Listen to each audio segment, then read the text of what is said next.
au nom du président Babacar Touré,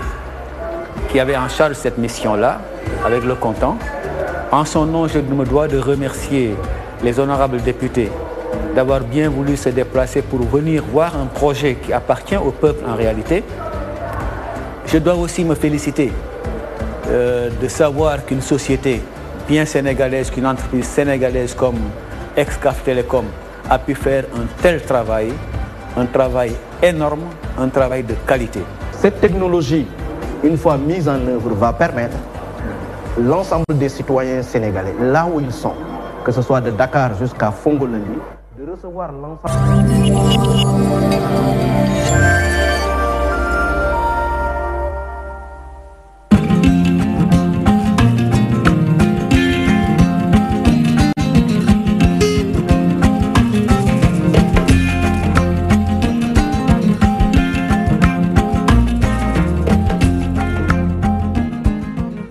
yaa ngeen jëf ci ànd beek ñun ci DTV 19h jot na xabaaru marax yi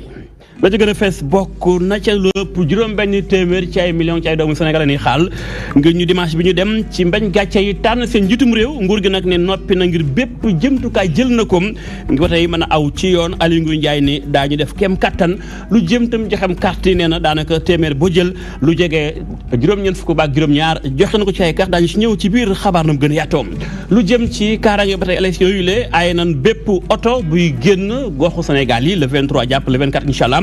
waaye itam aaye nañu lu jëm ci njëndum essence ci ay bidon lañ ca bëgg mooy kaaraange am askanu Sénégal joxe seen gis-gis ci wàll daañu ci ñëw incha allah ci biir xabaar yi tam mbirum Excaf ak Star Time Macky Sall njiitum réew mi nee na dëgg rek mooy dëgg Excaf ci boppam moo yore monopole maanaam moo teg la ko ci njaayam décodeur numérique ci biir Sénégal gi kon Star Time na waxtaan bu baax ak Excaf ba déggoo am daañu ci ñëw incha allah ni ki faram-fàcce gi buñ ca noppee njàmbaas ci journal de la campagne soxna Habib Sow moo koy faram-fàcce lan moo gën a fees la ca gën a fës bokk na ci ki nga xamante ne mooy jiital coalition yi di 2019 moo nga woon ca Mbacké waaye tamit kooke jiite PUR di Issa Sall jaar na Gossas Guinguinéo ak Fatick foofee nag moom Issa Sall yàq na fa lu mel ni xamee ki nga xamante ne moo di njiitu réew mi Macky Sall Madické 2019 ñoom ca benn dëkk ñaari gaar lañ nekkoon di Thiès kaay waaye tamit coalition Sonko président ñoom niki démb ñu nga woon ca Ndar Dagana ak Richard Toll nga jàpp ni sëñ Modou Mbacké Niang lii mooy li gën a fës ci bopp xibaaru campagne daañu ko toj ci gën koo yàq li ba naa ci ñaaru xaaju xibaar ni si ñu song param-pàcc xibaar gi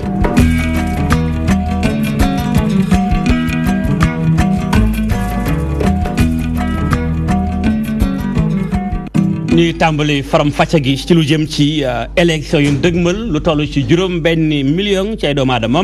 toftal juróom-benn téeméer ci ak juróom-ñett fukki junni ci ay doomu aadama dañuy xaar lépp ngir wate yi ministre bi ñu dénk élection mu koy organiser muy Aliou Ngouille Ndiaye ni lépp noppi na bépp jëmtukaay jël nañu ko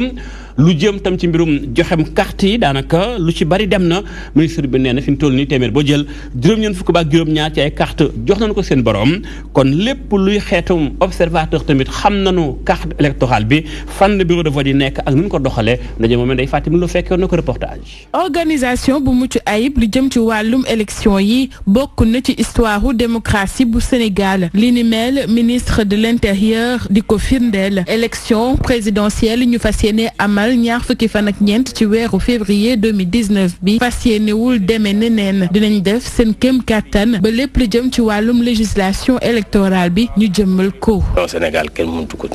ko truquer parce que xam nga élection bu njëkk lañ daan xalaat wala boog fi ñu koy xalaatee truquer day am bureau fictif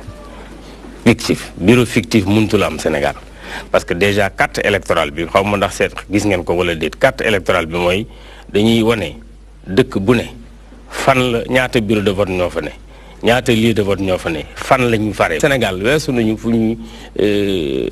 ñàkkee transparence ci élection. carte électorale bi ak fichier bi publier nañ ko jox ko candidat bu nekk lii nag mooy lim yi ñu ci jot a nemmeeku. ku ne xam ne ci Sénégal yi danañ voté ci ñeent fukki réew ak juróom-ñeent y compris Sénégal donc muy avancé bu am solo. bu ñu am également ci suñu wàllu démocratie wax nañ aussi inscrits yi nga xam ne ñoo war a voté lu toll juróom-benn million ak juróom-benn téeméeri junni ak juróom-ñett fukk ak ñett ak ñeent fukk ak ñett donc ñooñu ñoom war a voté ci biir réew mi ak ci bitim réew. yeneen i disposition tëral nañ ko ngir ñu yóbbu matériel électoral bi ak it li jëm ci wàllum jox ku nekk sa carte d'électeur. lépp li ñu yoon tegoon te ñu tënk ko ci diggante li ci ëpp nekk ci code électoral bi. ministère de l'Intérieur respecté na ko dans les délais amul benn boo xam ne bii dépassé nañ ko ci délais yi mu jëm ci wàllu inscription yi jëm ci wàllu révision jëm ci wàllu génn carte yi. matériel électoral bi également depuis le 10 février lépp yegg na ci sous-préfet yi ak ci préfet yi normalement bu samedi jotee danaa def un tour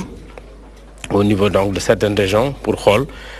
mise en place effective bi ci bureau de vote yi. ngir ñu mën a am élection bu dëggu transparente juróomi ju nekk ñaari observateur fanweer ak juróom ñetti mission yu jóge bitim réew ak fukk ak benn yu jóge fii ci réew mi dinañ leen xarande ci Ndakaaru ko li ko wër waxtu gi nag jël nañ jumtukaay yi wax ngir amal ay élection yu mucc ayib. Ndeye Fatim Lo jaajëf bu fekkente ni nguur gi ma nga ci mbirum joxem carte yi ak lu jëm ci matériel électoral bi mu dem ci gox yi dogal beneen bu nguur jël bokk na ca ni gox ak goxaat yi maanaam jóge Ndakaaru bëgg dem ca Njaareem lu ñu aaye la maanaam région Dakar wala sax région wu Thiès fu mu ci mën a doon dañ koy tere oto génn dem ca li ko tàmbalee 23 ba le 24 février dañ bañ mooy électeur jóge fii dem fële mën a nëxal élection yi lépp xetum kaaraangelam waaye tamit aaye nañu njënd ak njaayum essence ci ay bidon lépp ngir sécurité lu ñu mel nag dogal bi nguur gi jël naka la ko askan Sénégal gisee ñee ànd nañ ca ni waaw ñee ñoom dañoo xotti bataaxal ba sànni fële ni ay caaxaan moo ko lal gëstu saxata Sylvie Sow. arrêté bi ministère de l'intérieur daal di jël ngir tere bépp woto bu mu jugee ci benn région dem ci beneen loolee li ko dalee ñaar fukki fan ak ñett jàpp ñaar fukki fan ak ñeent ci weerum février bi ñu nekk nga xamante ni ci la ñuy amal jongante falub njiitum réew mi di xaarandi nag askan wi jëfee dogal bu ni mel borom woto bi jàpp ni jarutoon ministre bi di génnee boobu lépp arrêté ndax kat ñoom tàmm nañ ka. décret bi moom jarul woon génne parce que yaakaar naa ne ñi fi nekk te yàgg a voté kenn ku ci nekk xam nga ne jóge région dem région amul ci bésu élection waaw loolu moom jarul woon génne décret am na nag loo xam ne fi lañ ko fekk te il faut ñu respecté ko parce que loolu yàgg na muy am ci élection parce que boo gisee ñu koy bañ mooy comme bu njëkk ni gars yi daan def teel jël say militant ëmb leen dugal ci oto yóbbu ñu woteel di la Ndar nga jóge fu ñu ñëw woteel la Dakar loolu taxoon ñu doon ko bañ bon léegi comme nag loolu dafa moo lañ doon bañ ba léegi mënuñ koo indiwaat pour keneen dëgg-dëgg. bokk na ca la ñuy tere ci biiram moo di rek bu ñu jaay carburant ci détail mu doon loo xamante ni nag yàgg nañ di ko wax waaye saa suñu jubee ay élection dañuy fësalaat lu ni mel bile borom moto di ko rafetlu bu baax te rek jàpp ni amul benn gàllankoor boo xamante ni dina ko andi. mais effectivement c'est normal loolu de yoon la parce que aussi loolu yàgg na am ci Sénégal bu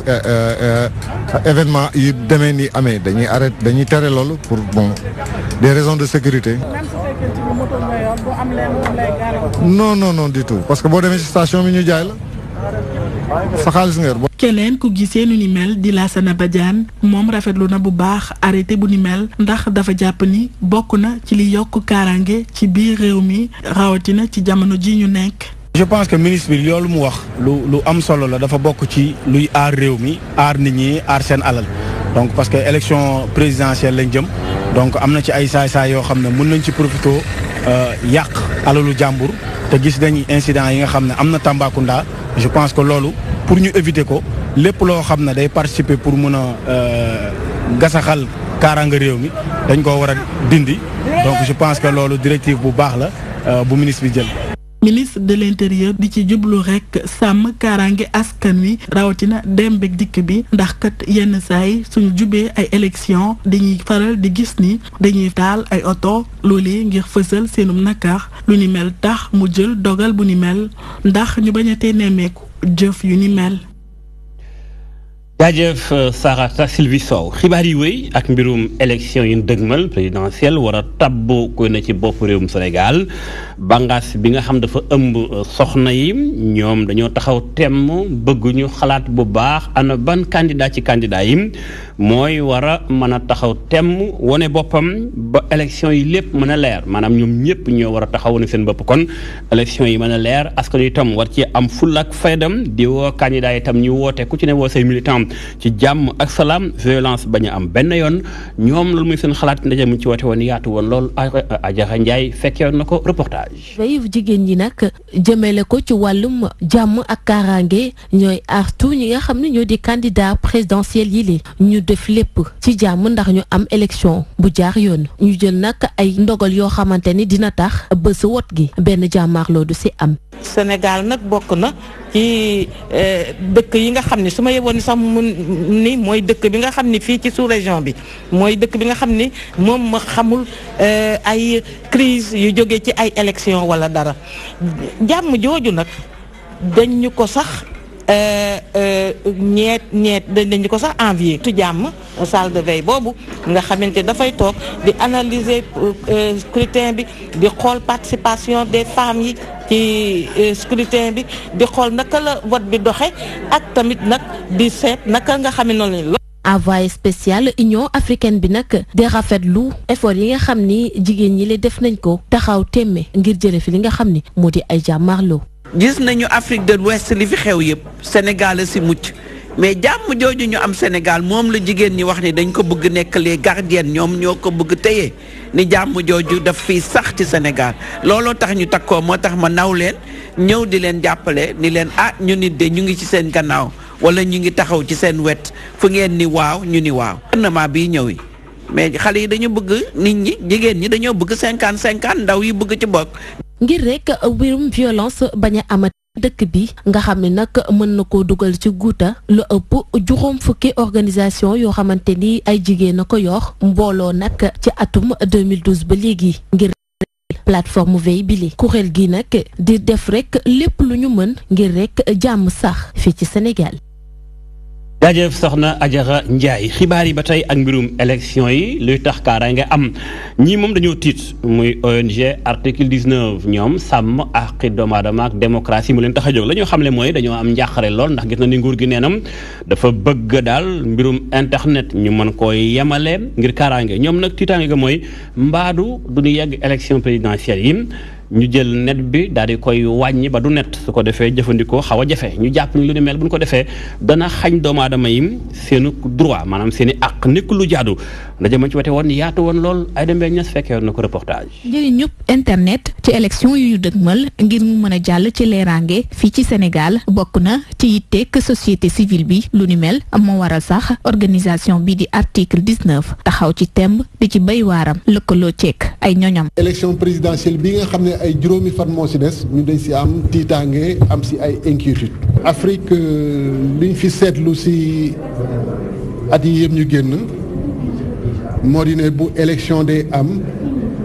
wala ay manifestation politique di fa am gouvernement ya fa nekk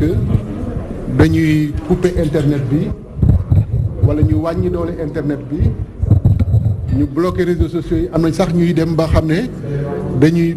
perturber réseau téléphonique bi wala ñu couper courant bi électricité bi. ñoom yi les acteurs li ñu ñaawlu rek bokk na ci li nga xamante ni moom mooy loi bi jëm ci wàllum communication électronique yéen ñu voté woon ci assemblée nationale bu yàggul mu ñu sukkandikoo ci ñoom nag lu ni mel état bi da ko def ngir yàmmane nit ñi ci anam bi ñu mën a waxee seeni xalaat. loi bi benn problème bi muy posé mooy bindul yan type mesure la ñu mën a utiliser dafa wax rek mën na jël mesure bu ko neex donc li ñuy ragal mooy. boo seetloo tamit régulateur bi fi nekk nii ñi koy jiite dañoo wane carrément seen péete ci élection yi ñoom liggéeyatuñ sax ñi ngi campagne. acteurs yi le nag di joxoñ baaraamu tuuma ñi nga xamante ni ñoom ñooy opérateur téléphonique yi ndax ñoom dañu jàpp rek ni contrat bi leen lëkkale ak seeni client dañ ko rek daal di jalgati ginnaaw rek ba ñu toppee diggé yi leen nguur gi jox. dans les opérateurs kon ñoom dañu mel nag dañuy jéem a salfaañi contrat yi leen lëkkale ak askan wi wala client yi. te ci biir xarala yu yees yi dañ ciy rek gàntal ñi nga xam ne ñoom ñoo di askan wi ñu am sañ-sañu joxe xabaar ñeel ci rëq-rëq yi ñu nemmeeku ci bureau de vote yi. Notre stratégie déjà commune il est. fexe ba ñaax bu baax askan wi jëm nag ci li nga xam te moo di woote yi. tous les citoyens sur les médias. ñoom acteurs yi la nag di yëngu ngir fexe rek askan wi mën a jotee ci internet ci anam bañ ko bëggee dañu jàpp rek ni jot na temb ngir daal ñu fexe ba askan wi mën a aaru waaye nag jotee ci ni mu gën a yombee ci li nga xamante ni moom mooy internet rawatina ba ñu nar a amal palub njiitu réew mi. jaajëf soxna Aïda Mbène Niass xibaar yi wéy ba tey ak élection présidentielle yi jàppale nim dëgg la Sénégal dañoo doon fukk ak ñeent ci ay millions doomu aadama waaye fukk ak ñeenti millions yooyu da caa am ñi suñu borom dogal ñu amuk laago téeméer boo jël toll na ci fukk ba ak juróom ci doomu réew mi kon ñoom dañoo am àq ak yelleef kenn waru koo fell élection tam rawatina ca moo tax ñu jàpp ni élection yi war nañu fexe ba lieu de vote yi ñu mën caa mën a yegg ngir ñu mën koo yombal ci ñoom ñu amuk laago dañ cee jàpp ni waru leen cee fàtte lu ni mel moo tax sunu reporter def doxantu laaj leen seen gis-gis ñu tontu Chantal Badji reportage. ta doomi réew mi ñoo mënta jotalek seen àq ak yelleef bii di joxe seen kàddu ci élection yi li ko waral doon jafe-jafe yu ñuy jànkonteel ngir yegg ca bërëbu wotekaay yi wala sax ñu bañ a yëg seen bopp ci li nga xam ni mooy processus électoral bi moo ne de ñi nga xam ni dañuy dund ak handicap ci réew mi lañu bokk te sax am nañu doole bu baax ci yile vote ndax ni ñu toll li ñuy joytu mooy ay jafe-jafe yoo xamante ni day tere rek ñu mën a amal seen wote. handicapé yi tey jii si 14 millions sénégalais ñoom 15% lañ si wala 20% c'est-à-dire 2 millions en personnes yi nga xam ne ñu ngi ànd ak waayu laago donc waayu laago yooyu tey jii dañuy ñaax candidats yi ñu utal leen ay matuwaay ay jumtuwaay yi nga xam ne ci dinañ mën a dem ba si bureau de vote yi voté bureau de vote yi tamit war a mën ñëwoon ci prévoir accessibilité bi nga xam ni handicap bi bu ñëwee dina mën a demal boppam voté tranquillement bu fekkee ni sax li nga xam ni mooy code électoral bi génneewul ñuy dund ak handicap ci bile processus kii di njiituk association bi ëmb ñi nga xam ni dañoo loru ci accident bi di xamle ni boobile code firikuwul loolu ci ñoom. ko xam nga handicapé yi mosuñoo nekk priorité si lenn sax si Sénégal parce que dama doon wax par rapport ak loi yi ñu voté yëpp li ñu waroon def mooy priorité pour des personnes en situation d' handicap. tey jii ni ñu prévoir borom tenue yi muy paramilitaires yi ñi voté le même jour je pense que dañu waroon xalaat ni handicapé ñoo waroon njëkk a voté sax même les paramilitaires. ñu bëgg nag soppi li nga xam ni mooy doxalin bi kuréel bi ëmb mbooleem ñuy dund ak waylaago dañuy amal ay jotaayu waxtaan waaye itam ay simulation jëm ci yooyu la wote. On fait des séances de simulation aussi bien avec les gens comme on fait avec les autres là. On prend par exemple un bureau de vote où l'accessibilité est possible. L'handicapé, on lui donne on place des cartes, il prend sa carte, il rentre avec son fauteuil, il sort, c'est une simulation qu'on fait. ginnaaw ay ñaxtu yu bari waaye itam ay proposition kuréel bi ëmb ñuy dund ak waylaago yi boole nañ ko ci ñi nga xam ni ñoom la ñu duppee observatoire yi maanaam ñiy saytu wote yi ba tax sax léegi mën nañoo natt wala sax di saytu barab yi nga xam ni ñi amee waylaago fa la ñuy wotee.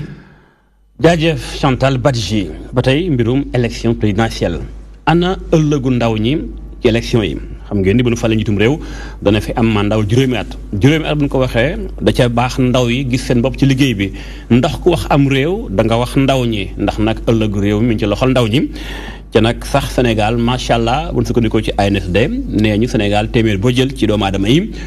la ci ëpp ay ndaw lañu kon fexe ba ndaw ñu gis seen bopp ci doxalinu réew da ciy baax lool moo tax ñu xool wan doxalin ci wàllum politique ak programme candidat yi ban pàcc lañ jox ndaw ñi. bàngaas bi ëmb ndaw Sénégal di conseil national de la jeunesse sénégalaise ñoom ci seen bopp ñoo ci waxtaan gu yaatu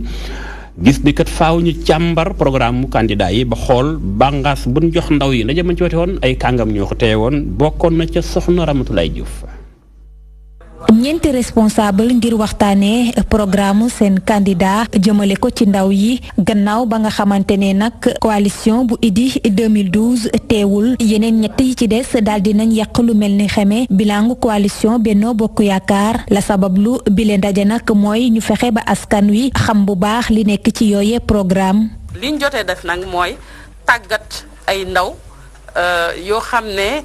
dañuy leen di dëgëral ci wàllu citoyenneté ak ci wàllu participation politique ak ci wàllu leadership. contacté nañu responsable leader jeunes yëpp ne leen dañoo bëggoon ngeen ñëw waxtaan ak suñu leader jeunes yi nekk ci programme bi ñoom ñëpp ñu nangul ñu ko. ndaw yi nag ñi ngi représenté téeméer boo jël juróom-benn fukk ak juróom loolee tax débat bi ñu amal am solo lool. audition individuelle yi dal na xel pour jeunes yi bu baax a baax ba pare dañu constaté que ay jeunes yu am qualité la ñu am ay jeunes yoo xam ne seen niveau d'éducation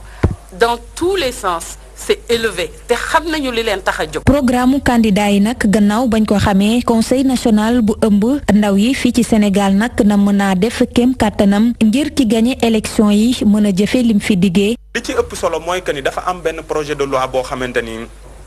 dafay nekk pour que assemblée élective yëpp mooy que ni lépp loo xam ne day jëm ci vote rek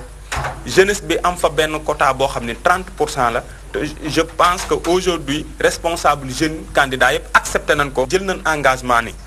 ñoom ku ci sa candidat gagné luy jëm ci gouvernement bi lu jëm ci assemblée nationale lu jëm ci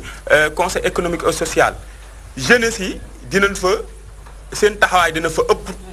solo. ñu lëkkaloo ci ak kuréel gi di femme éducation culture santé ak développement ci Afrique fondation Rosa Luxembourg conseil national bu ëmb ndaw yi fii ci Sénégal bëgg naa gën a jox gëdd ñii di ndaw ñi ba tax na mu ngi xamle ne kii di CNRA terewul benn yoon ñu amal ay waxtaan ci diggante représentant candidat yi. bu fekkente ni ndaw ñaa ngi xool programme candidat yi lan moo seen cër ñii itam di soxna yi ñoom itam ñi ngi xool programme candidat yi ñoom itam xool ana ban candidat moo bàyyi xel bu baax soxna yi ndax ñooy njaboot gi ci kër yi ñu leen di yar ak a tàggat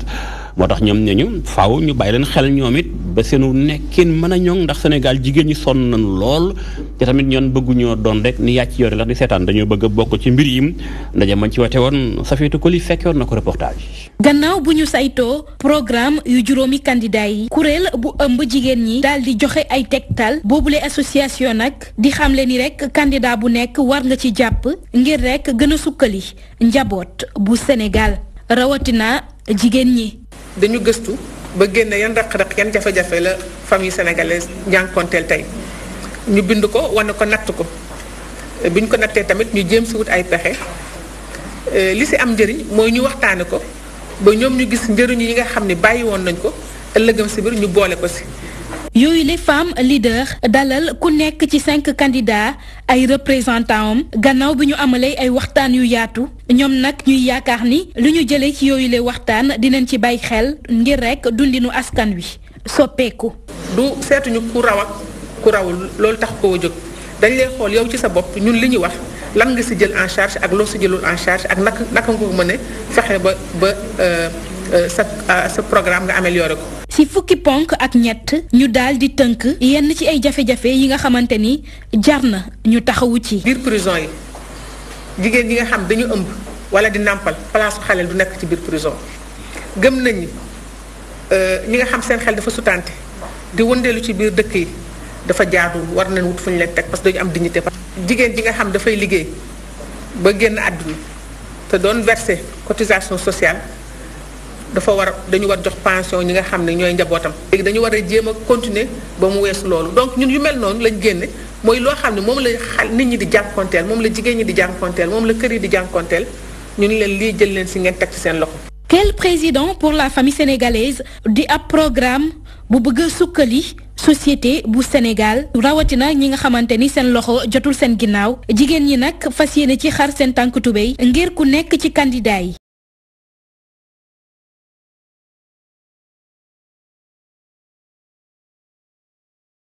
oui mbirum élection présidentielle ak waa parti bi nga xam mooy PDS ñoom donte fi ñu toll nii seen njiit Abdoulaye Wade waxagul dara lu kenn mën a xamagun ñoom nee ñu dañuy jàppal tànk président Macky Sall ngir mu am ndam ñoom nag nee ñu fi ñu toll nii tembe gis na ni daal jàppal tànk Macky Sall moo gën ci ñoom benn pàcc ca waa PDS googee ndaje man ci wete woon Amadou Makhtar Ndiaye moo ko fekkoon reportage. fan rek des ngir ñu jublu si jongante njiitu réew mi seetlu gi nag mooy militant yuy dooleel candidat yi mu ngi gën di bëri ay libéraux yu bokk ci parti démocratique sénégalais daje nañu ci mbootaay bii di mouvement victoire Macky 2019 ak benn itte rek falaat candidat wi APR bi. ñëpp ànd nañu gis-gis ànd nañu aussi ci xalaat mooy dañuy waxtaan xool nan la ñuy mën a soutenir suñu frère libéral Macky Sall. coordonnateur yi mouvement bile nag dellu si na si li waral muy dooleel Macky Sall te toppul ndigal bu Abdoulaye Wade joxe. ku woote jàmm ma wuyu sa la si jàmm Macky Sall libéraux la Idriss Seck libéraux la Madické libéraux la mais man suma choix en tant que PDS comme amuñu candidat te suñu leader joxewul mot d'ordre pour ñu woteel kenn man am naa droit nag nit la sénégalais la choisir ci libéraux yi kan lay jàppale muy Macky Sall. si noonee libéraux yooyu ñoo ngi woo militants yi ñu dem jëli ji seen carte électeur pour mun a falaat candidat bii di Macky Sall. te booy dem xare boo yorul nganaay doo mën a xeex nganaay bi mooy nit ki fexe ba retirer carte électeur bi mooy carte d'identité mu fexe ba bu ko xoolee mu xam fan la war a woote ban bureau la war a woote. ngir am ndam bu yaatu ci bisub élection bii ñu dëgmal mouvement victoire Macky Sall 2019 mu ngi ñaax askan bi ñu dem ci élection yi ak seen sago ngir ñu am ay élection yu amul benn fitna. mi ngi noonu muy ab gëstu boo xamante ni bii Amadou Makhtar Ndiaye moo ca nekkoon soog a jaxa soxal pàcc bu jagleel waa PDS googu leneen lu soxal mbirum télécommunication coow li mi ngi bari lool diggante Star Time ak li nga xam mooy Excaf Télécom ci mbirum ay décodeur numérique yu Star Time di ay chinois bëgg a jaay ci biir Sénégal coow li bari lool président Macky Sall nag moom nee na dëgg gi mooy ay liyewen Excaf Télécom moo yor monopole maanaam dogal benn goo xam te ne bi lépp luy exploité ak jaay mbirum numérique ci mbirum télévision Excaf moo am baat bi kon bu fekkee Star Time dafa bëgg a dugg Sénégal faaw mu waxtaan ak Excaf bi déggoo am ndaje ma ci wote woon fekkoon na ko ca Maymouna Niane reportage. kuréel bi boot football professionnel fii ci Sénégal ña ngay ñaan candidat bi di Macky Sall dugal loxoom ci li nga xam ne Star Times bëgg na ko def fii ci réew mi moo di mën a indi programme bu yees waaye it indi ci marché bi ay décodeurs yi nga xam ne daan ci mën a seetaan ay match. contrat doit rapporter. bi les contrat ñu bëgg signé dina tax kon football professionnel di am lu tolloog 6 000 milliards ci suñu koppar fii ak fukki at yi ñu dëgmal ba tax na tey jile jot ci boobule contrat nag am na ay jafe-jafe yu bëri sax ci yooyu les jafe-jafe bokk na ci bloqué bi nga xam ne société bi di Star Times war na ko jaay ay décodeur fii ci Sénégal ba tax na ñun lu ñu bëgg moo di rek nga dugal ci sa loxo ngir contrat bi mën a dox fii ci Sénégal. Le contrat puisse être mis en œuvre. ci kàddum Macky Sall kon mu ne fii ci Sénégal Excaf Télécom moom moo yor njaay mi nga xam ne jagleel nañ ko décodeur TNT ci loolu moom mu gis ni toog waxtaan bu jur saafara loolu la ñu ko ŋànk war a def. Ça nécessite une étude. li ni mel ngir ñu def ko il faut que mu am étude ba noppi ndaxte xam ngeen ni contrat bi lee signé woon nañ ko ba noppi jëm rek ci li nga xam ne mooy TNT ba tax na sax Excaf moom moo yor lépp li nga xam ne mooy njaayum décodeur yi kon tey jii bu fekkee ne mbir yi dafa war a soppeeku ñëpp ñi ko ŋànk dañoo war a toog waxtaanaat ngir mën a cee am ay saafara. Et de trouver une solution dans l'intérêt du Sénégal. boobule kuréel sax ci li mu bëgg bokk na ci ab financement ñu jagleel ko club yi mu mel ni seen càkkuteef boobu ki nga xam ne moo di Macky Sall fas yéene na ko def bu fekkente toogaat na ci réew mi. C'est le business, le football. L'enjeu c'est de gagner, c'est pas de bien jouer. Il faut gagner. tey jile football dafa am enjeu bu rëy moo di gagner nekkul jouer bu baax loolu tax kon ñu war a def suñu ként lay kàttan ba gagner coupe bi ci loolu sax il faut que tey jile ci école de formation yi ngeen di tàggat ndaw yi bu baax a baax ngir ñu nekk ñi nga xam ne dañuy dugal ay but rek ci loolu sax ma daal di cee am benn initiative bu ma leen bëgg proposer moo di rek ñu fas yéene gunge bu baax a baax école de formation ci wàllum football. Professionnel. Et ce que vous faites rentre parfaitement dans ce cadre. kuréel bi ëmb football professionnel ñu nekkoon seen candidat moo di Macky Sall ci présidentielle bu 2019 ci kàddu Sayer Seck mu ne moom mooy benn candidat bi nga xam ne sàkk woon na daje ak seen kuréel boobee. jaajëf soxna si ci liggéey bu ni mel ñu xuus ci benn wàll ci xibaar yi muy xibaaru campagne bi.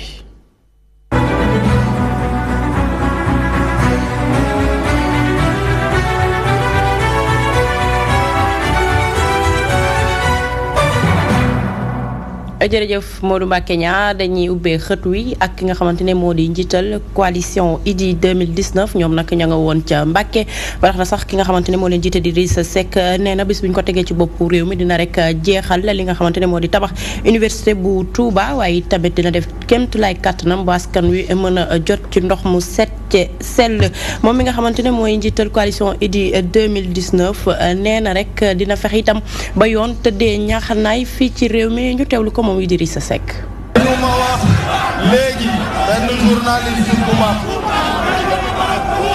daf ni ma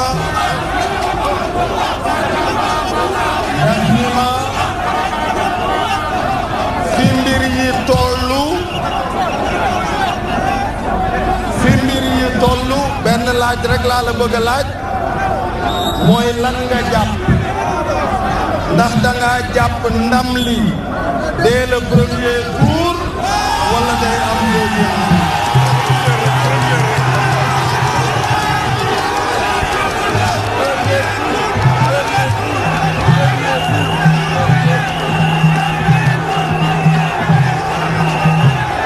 teewaat suñu souveraineté ci suñu loxo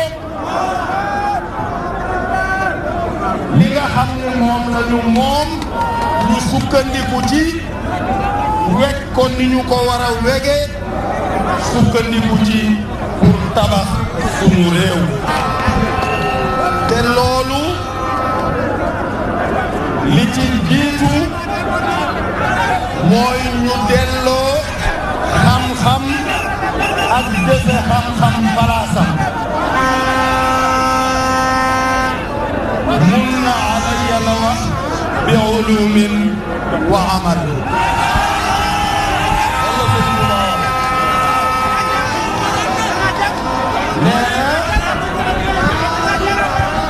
xam-xam ak jëfe ko ci la ñu war a sukkandiku pour defar li ñu war a defar lépp loolu moo tax projet bi nga xam ni muy projet université bi Sëriñ Mountakha naal ñu ngi ñaan suñu borom kenn bañ ñu cee man ndax boo bëggee tabax société boo xam ni léppi lor dafay jóge léppi réer dafay jóge léppi njàqare dafay jóge da nga koy teg ci daara ju ñuy waajale xam-xam ak jëfe xam-xam lañu wax ne bépp lor bépp réer bépp njàqare day toxoo ci société bi ndax al quduusu bil Mustafa moo ko tabaxal madrasa mu nekkoon njiital coalition Idy 2019 ñi nga xamante ne ñoo di waa PUR ñoom nag ña nga woon ca diwaan bu Fatick fu ci mel ni ko Gossas ak Guinguinéo